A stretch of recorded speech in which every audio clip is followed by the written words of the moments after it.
The Pentagon has announced that U.S. allies expanded efforts against the Islamic State, even as the U.S. plans to withdraw troops from Syria. Now, U.S. officials say the Islamic State is holding on to fewer than 2 square miles in Syria and is asking European allies to take back ISIS fighters captured in Syria. To discuss this and how the U.S. is going to approach this, we're being joined now by Phyllis Bennis. She's the director of the New Internationalism Project Institute for Policy Studies, author of Understanding ISIS and the New Global War on Terror. Phyllis, thank you for joining us today. So there's a lot to unpack.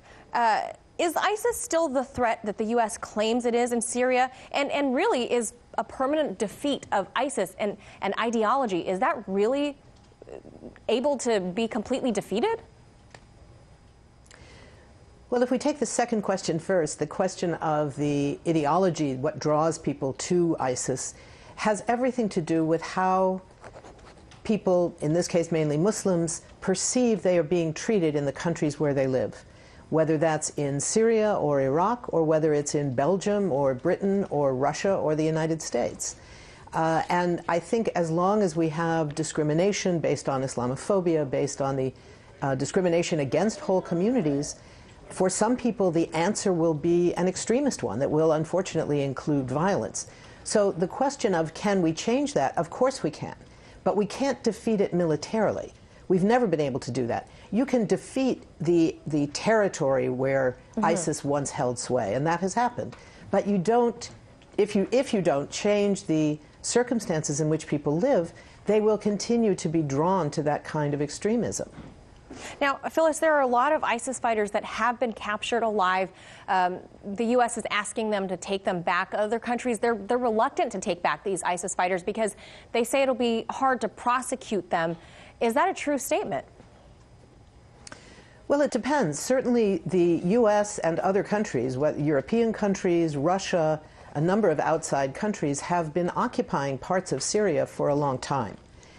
In many cases, they have carried out enormous levels of intelligence operations, so they know exactly who is committing what kinds of actions, some of which will clearly be crimes, and they should have that kind of information. Now, whether they're prepared to use it in court, which means sometimes having to give up your methods of how you got that information, they've got to make that judgment about whether it's more important to put a certain person behind bars or whether it's more important to protect how they went about finding out who carried out whether it was bombings or other kinds of military attacks, particularly attacks against civilians. So, you know, it's a question in each country, but in all of these countries, we're talking about the repatriation of people from those countries. Right. You know, this is not about asking the Brits to take back Germans or asking Belgium to take back Russians or asking Russia to take Americans. This is asking countries, as the U.S. certainly should do as well, to take back their own nationals. And that involves not only the fighters, but even more importantly, the civilians who were caught up in this. Sometimes young women who were attracted to it, married fighters, raised children, their husbands were killed in many cases. They were remarried, sometimes forcibly, sometimes not. Other husbands died as well, and they're stuck with children living in these squalid refugee camps where clearly they have the right to return to their own countries, whether or not they are ultimately going to go on trial or not. They have the right to return to their own country. Now, on that note, I'm glad you brought up the women and children. There are a couple women that have spoken to Western press. Huda Motana, who initially was thought to be an American citizen. Mike Pompeo just came out just a moment ago before we came on air saying that Huda Motana is not an American citizen, but we do know that she grew up in Alabama. So that's kind of changing news there. British citizen Shamima Begum, both these young women, they, like you said, they had children with ISIS fighters. They were married to ISIS fighters. They're both now stuck in the squalor of refugee camps. They're asking to be repatriated home. So obviously their home countries, as you said, should take them and at least, if nothing more, take mercy on the children, because the children obviously didn't have anything to do with this. But what drives these women there in the first place? Well, it's a very long set of circumstances. The sense of dislocation from a community, the sense of being in a community that's being oppressed, whether that was the kind of direct militarized oppression that Sunni Muslims in Iraq, for example, faced under a Shia-dominated government where they were treated badly enough that for some, turning to ISIS, as extremist as it was, seemed like a better bet than trying to rely on their own government. And they got caught up in this militarized war that ISIS was waging so often against civilians as well as against militaries from other countries that were occupying their own country.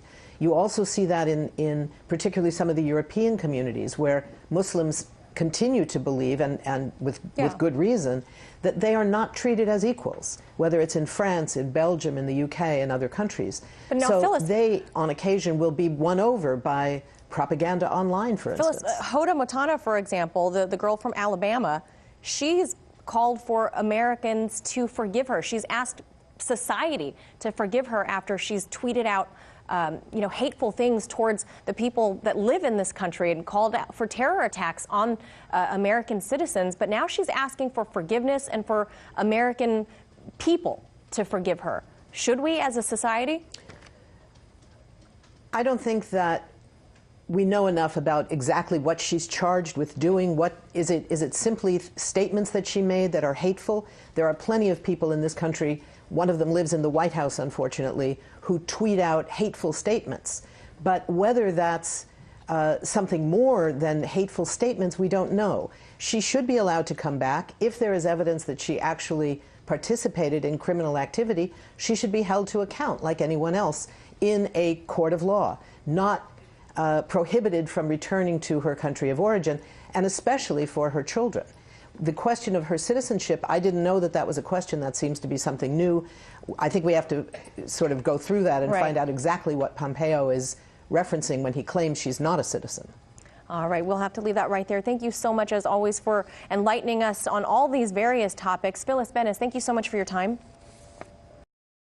Hey YouTube, thanks for checking out our channel. We hope you enjoyed the video. We have tons of content for you just like this. For more of RT America's one-of-a-kind news and analysis, be sure to subscribe and never stop questioning more.